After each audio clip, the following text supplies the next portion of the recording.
ఒక చిన్న గ్రామంలో రాము అనే బాలుడు తన తల్లితో కలిసి ఉండేవాడు.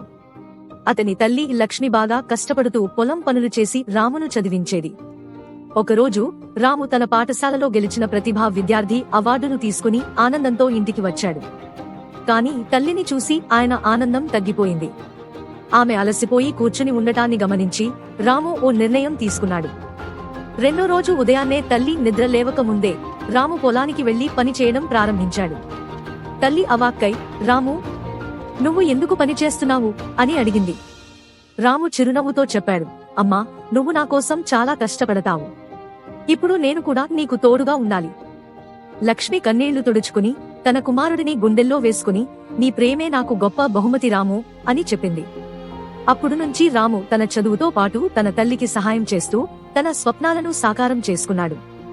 మొరల్, అమ్మ ప్రేమకు సరితూగే ప్రేమ ఏదీ ఉండదు.